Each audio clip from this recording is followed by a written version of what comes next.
Karibu mtazamaji, karibu tena ndani ya Fasihi Simulizi TV. Ni mie wenu nahodha kaka Timo, lakini nina swali. Na swali langu ni je, wa kumlaumu ni nani? Iwapo unajua wa kumlaumu ni nani, ndani ya comment section naomba utuandikie na utueleze kulingana na simulizi ninaloenda kulifanya sasa hivi. Hivi majuzi kulitokea kisa kimoja maeneo ya Mombasani ambapo afisa wa GSU. Hivi karibuni kulitokea kisa moja kule Mombasani ambapo afisa wa GSU alikuwa na mpenzi wake nyumbani, na aliporejea, taarifa zilizotanda kote ni kwamba aliweza kumpiga risasi mwenziwe na kumwangamiza mpenzi.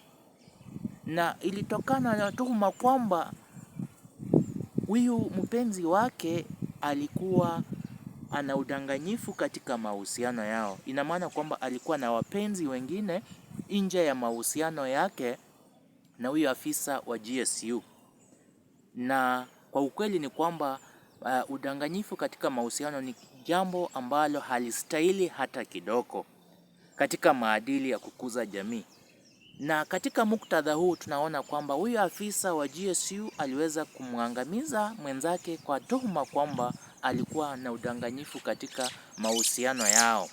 Je, wa kumlaumu ni nani? Maana taarifa zilizotokea ama zilizoipuka baadaye zilielezea kuwa yule afisa wa GSU ni mtu ambaye ana mke wake, kando na yule mpenzi aliyemuua. Ni mtu ambaye ana mke wake na familia yake, ana watoto kule nyumbani. Sikiza kwa makini. Huyu afisa wa GSU inasemekana kwamba ana familia yake. Taarifa fununu za hapa na pale ambazo tumepatana nazo zinaarifu kuwa afisa yule wa GSU ana mke na watoto na ana familia yake kule nyumbani. Tuache hayo ya afisa huyu wa GSU. Huyu mpenzi aliyeuliwa, huyu mwanadada, inasemekana kwamba anatoka maeneo ya Kisii. Ni mwalimu na inasemekana kwamba ni mke wa mtu maeneo hayo ya Kisii. Alisafiri kutoka huko kuelekea Mombasa kumuona mpenzi wake ambaye ni boyfriend, ambaye ni mpango wake wa kando. Kulingana na muktadha huu tunaweza muita mpango wake wa kando. Alipoenda huko, huyu boyfriend wake ambaye ni afisa wa GSU akabaini kwamba huyu mwanadada pia alikuwa na mipango mingine kando na yeye, na akaamua kumuua. Angalia hapa haya matukio mawili. Watu wawili ambao wameingia katika mahusiano, mmoja mwanadada, mwingine mwanaume, ambao wana mahusiano ambayo ni mahusiano yasiyo ya halali. Maana mwanadada ana mume wake na familia yake. Huyu afisa wa GSU ana familia yake, ana mke wake na watoto wake, lakini wako katika mahusiano ya uongo. Wakati afisa wa GSU anabaini kwamba huyu mwanadada ana udanganyifu katika hii mahusiano yao, aliamua kumuua. Je, wa kumlaumu ni nani? Tuandikie katika comment section iwapo unaweza baini wa kumlaumu, na iwapo una understand haya matukio tunayazungumzia, una ufahamu zaidi ya vile sisi inaweza kuwa imetufikia.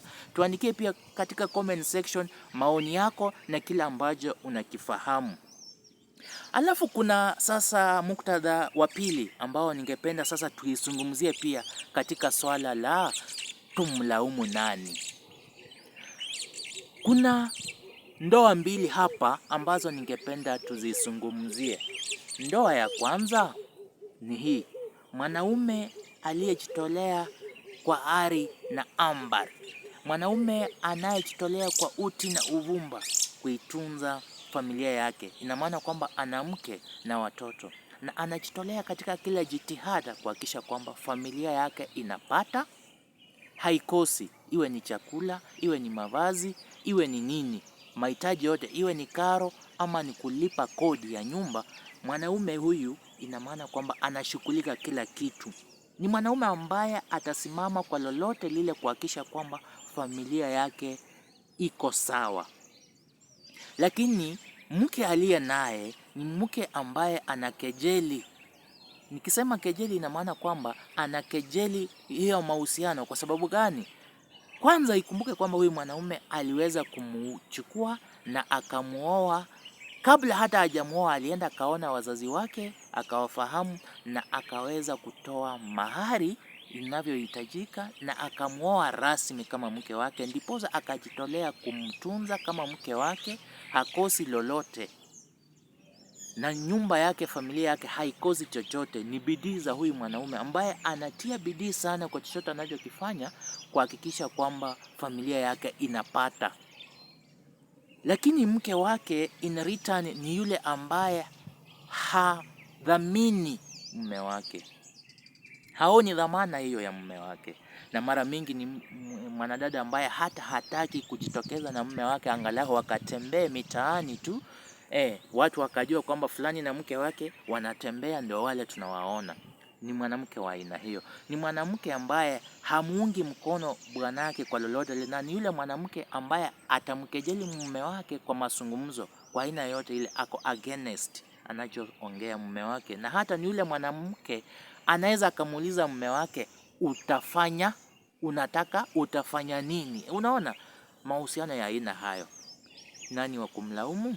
Tuyaache hiyo. Hiyo ni ndoa ya kwanza. Ndoa ya pili, kuna mwanamke ambaye alipachikwa mimba na mwanamume, na katika hali hiyo wakaanza kuishi pamoja kama mume na mke. Ila huyu mume ni mume ambaye haheshimu ndoa yake. Ni mume ambaye atalala nje, ama saa nyingine atakuja saa 7 za usiku, saa 8, na mke akimuuliza chochote atapikwa, atatusiwa. Na kumbuka kwamba huyu mwanaume hata hajaenda kwa kina mwanadada kujifahamisha, na hata hajatoa mahari kwa ajili ya mke wake. Ni mwanamke ambaye anampa stress mingi mke wake, kinyume na yule ndoa ya kwanza. Sijui kama unaelewa hizi scenario mbili, lakini iwapo unaelewa ama uelewi, tuandikie ndani ya comment section unachofahamu, ama iwapo unafahamu ninachokizungumzia.